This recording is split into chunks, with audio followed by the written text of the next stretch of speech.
Well, hey there everyone. So this week, if you don't know, I'm trying to go through more of my material that I have and buy less this year. So I'm going to be doing another scrap project. So this is something that I found on Pinterest, and it is a pattern that you can get on Etsy. So I'm going to be following this pattern, as well as another pattern that I'll explain a bit later. So this week, I'm going to be doing a scrapped quilted top. So this is going to be like a bunch of squares that I'm going to cut out from some materials, and then I'm going to quilt it together and make a top out of it as shown in the picture that I'm going to show you for this top. So this is going to take quite some time, but it's going to be a lot of off-camera time because it's just going to be mostly sewing a lot of squares together. So this is gonna be a very long project for me. So this again is going to be from this lovely person on Etsy, and I will put the link down below for this. And along with this top, I'm also going to be making a matching quilted tote bag because I thought that would be super cute, just like a little matching top and bag. So, and it is going to be made out of the same materials as the top, so it's gonna be really cute. And then I also am going to be following a tutorial for the tote bag, which I will put the link down below from this lovely person on YouTube. So that is a very simple tutorial as well, and I very much urge you to go check out their video. So let's get into the construction of this top. So first I have to cut out a ton of squares. So I'm going to be using, I believe, 4 materials. 2 green ones, a white neutral one, and then a purpley white greenish mix, which you will see. So math wise, I did not do the math correctly on how many squares I needed because I ended up cutting out way more than I needed. So I cut out 49-ish of each material, and my squares are going to be 3 inches, so 3 by 3 with seam allowance. So it's technically a 4 by 4 square, but you know, half an inch on each side, making it a 3 by 3. So I cut out a little template out of cardboard so I can cut out each square evenly. So I cut out a bunch of those, and then basically what I have to do after that is so I laid out all of my squares. So I think I ended up doing a 7 by 7, so 7 squares across, 7 rows down. So I would lay out each of the squares, and then I would sew each of the squares together in a line, and then I would sew that line to that line. It'll make more sense when I show you this. I'm not explaining this super well, but that's what I'm going to be doing. So that's going to be a long process for me, and through editing, it's going to be super fast for you. And then once all those are sewn together, then I can finally cut out my top pieces. So the front and the back piece are both cut on a fold. So I'm going to need 3 layers. So the top layer is going to be the quilted layer. Then I'm going to need a layer of batting because this is a quilted top, so it's going to have the batting in between. And then it's going to have I would say a lining layer, but this is a reversible top, so a lining layer. So I'm going to see you back after that whole process in a second.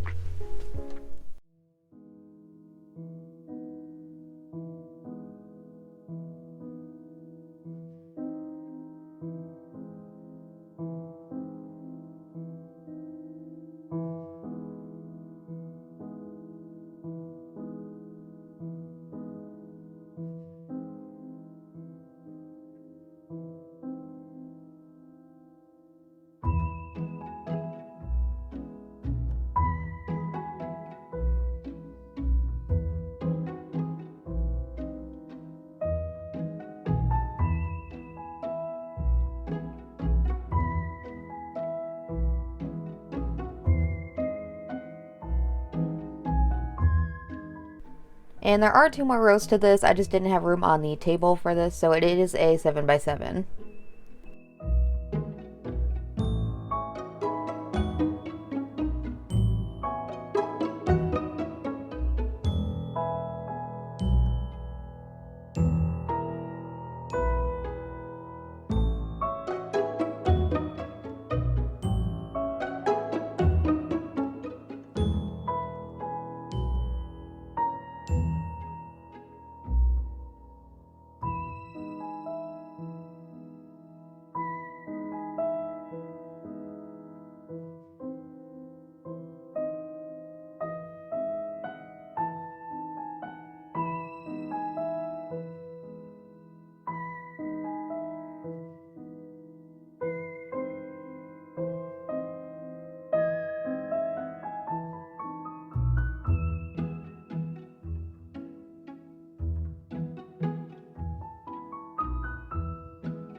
So basically I just do the process of sewing squares together and then sewing rows together over and over and over and over and over again until I have this full sheet, and then I have to do it all over again because I need two to cut out both the front panel and the back panel.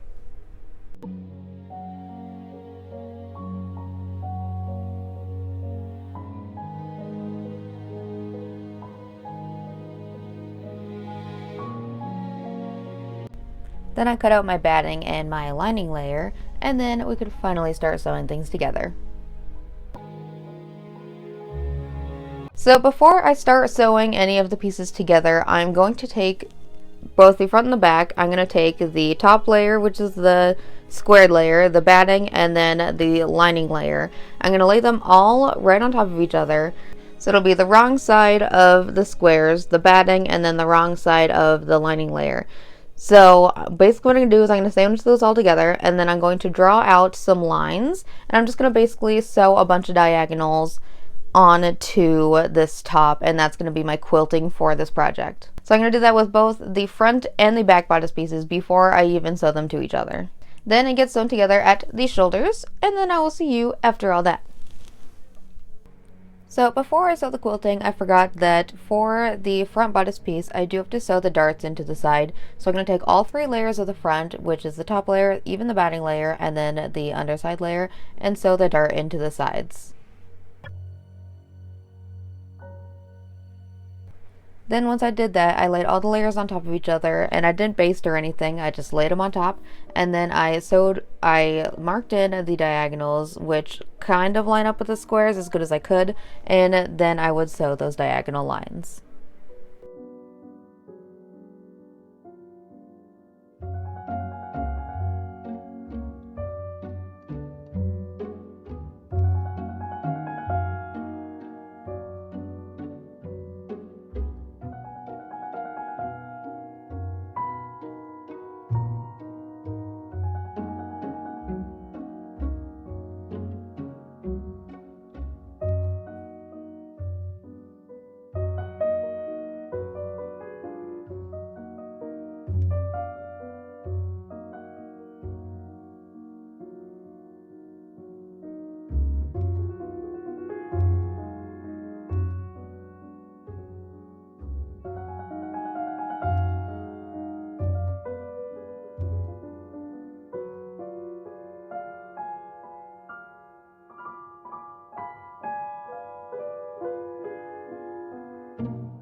Now for the bias tape. So I am actually going to do this correctly and put some effort into some bias tape. So I'm actually going to make my own bias tape. I'm still a little confused by the process, but I'm going to make my own continuous bias tape out of the same material that I'm using for the lining layer of this top.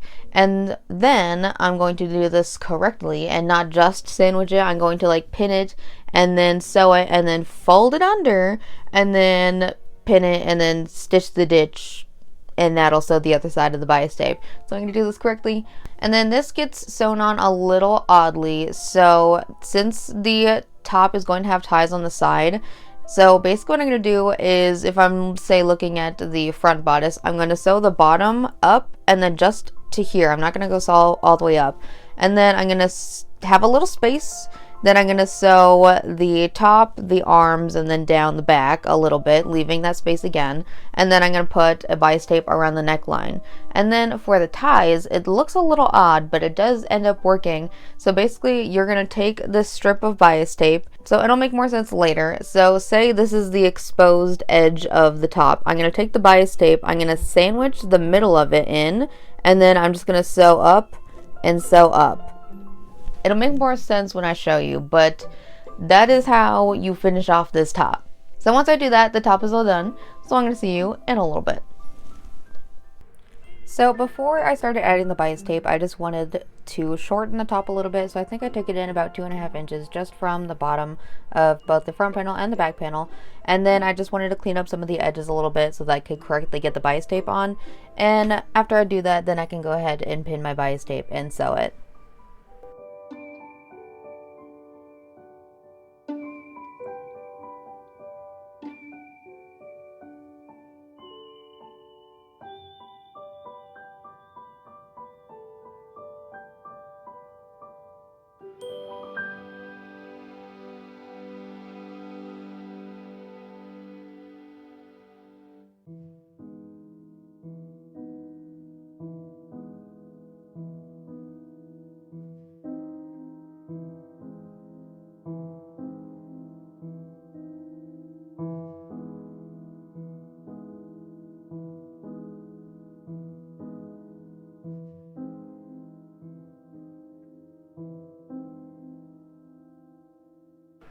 And then as you can see, it is easy sometimes to miss the other side of the bias tape. So what I do is I just flip it over and then I just sew down those little gaps, and it will show up on the other side, but it's fine.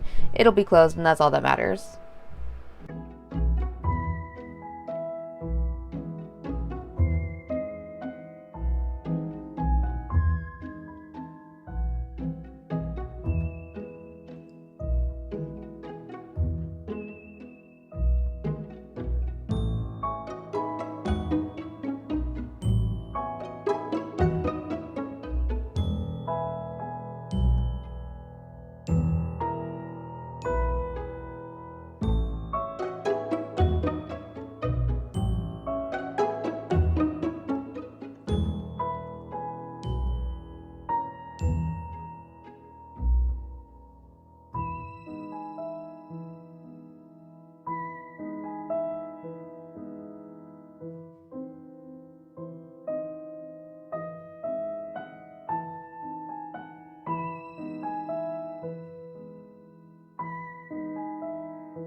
Now finally for the bag construction.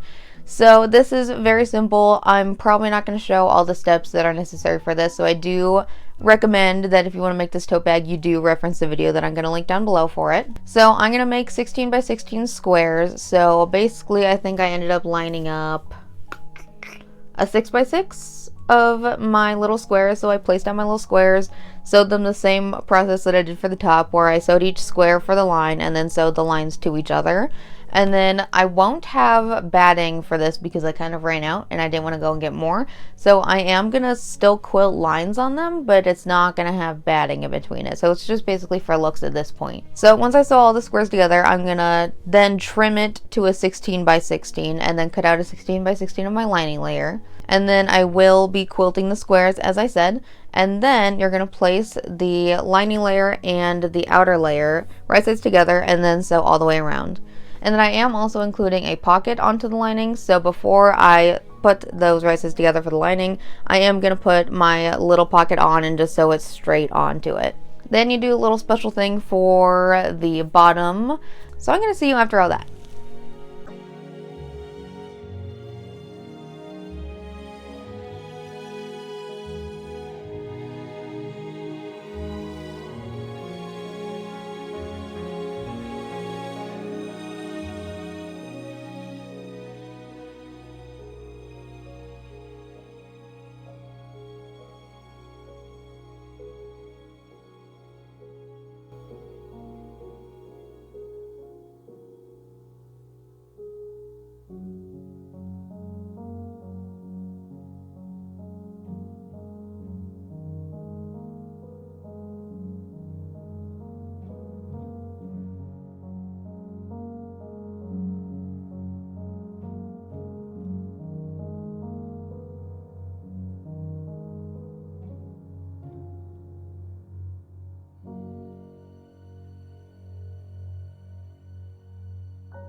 The pocket and the straps also get cut out of this striped material, and the straps also get an interfacing to be put on for sturdiness.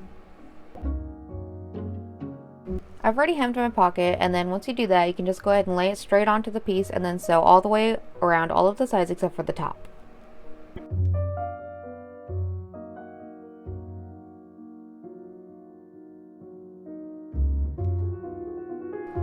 Then the lining and the outer fabric pieces can be laid right sides together and sewn all the way around except for the top. And then on the lining layer, you will also leave a little gap, and that's going to be used to pull all of the bag right side out once you sew it all together.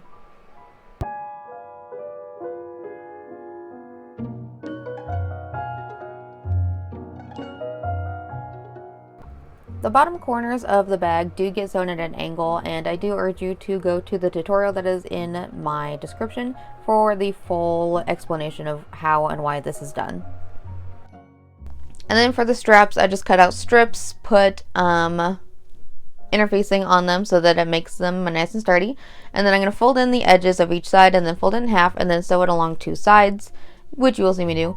And then that creates my strap. So now we're going to put this all together. So now what you're going to do is you're going to take the outer layer of this tote bag and then sew on the straps. And then what you're going to do is take the two layers that you have, put them inside each other, right sides together, and then sew all the way around at the top, and then you just pull it out, and then you've got a tote bag. So I guess I will see you all in the final look.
Alrighty, I think this turned out so much better than I thought it was going to. Along with this cute little tote bag. I cannot wait to wear this out somewhere. This is such a cute fit. I stink. Just lick me. Alright. Scoot. Get on back there. Come on. That's a baby. Okay. You settled? Anyway, so I think this turned out really good. It fit me a lot better than I was expecting it to. Again, I did shorten it. No, absolutely not. I did shorten it just like I do most of my projects just because my torso is so small. So I did take off like 2.5 inches, I think, and then I put on the bias tape, but that worked out really well because I love the height. It looks so nice and so cute. I love the reversible aspect. It changes a little bit because then this I feel like is a little harder to match than the underside, so I can switch it up if I feel. And then I did try this on under some like long sleeve shirts as well, so I do feel like I could wear it this winter if I really wanted to. But overall, I like it kind of as this kind of look. I think it looks really good. I think the squares turned out really well, although they're not completely lined up as good as they should be, but I don't care. I really didn't care. All I cared about was that they kind of looked like they were in a row, and that's all that mattered. I loved the materials that I chose for this. Like this purpley one blends so well with the others, and I liked the plain white that I had with it too, and I gotta use some of my materials, finally getting them out of my way. That was the main thing, is just like if I could quilt little squares, then I could just use what little scraps I had here and there and then make them into something else. And it turned out really cute, and I'm being sustainable while I do it. All of these materials were thrifted, by the way. The underside material I've had since college.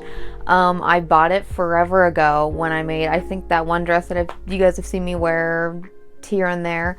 And I've just had so much of this material, and finally that was the last of it. There was no salvageable bits that I could really use. So finally this material is done with, and I'm getting it out of the way. That was a duvet cover, by the way. I think, yeah, it was like a massive duvet cover. And then this was a bed sheet. I used it for my Bridgerton dress, the little inspired one. And then the rest of the materials, this was a bed sheet, this was thrifted material, and this was thrifted material. So this was all thrifted, a thrifted look. And I could finally use some of these materials. I think I knocked this one out of the park. It's out. This has barely any left, and this is just a sheet. So I can use that for other mock-ups and linings and whatnot. Yeah, and since I did have enough time and enough squares, since I cut out so many squares, I'm very glad that I was able to make this matching bag. I think it really adds to the look.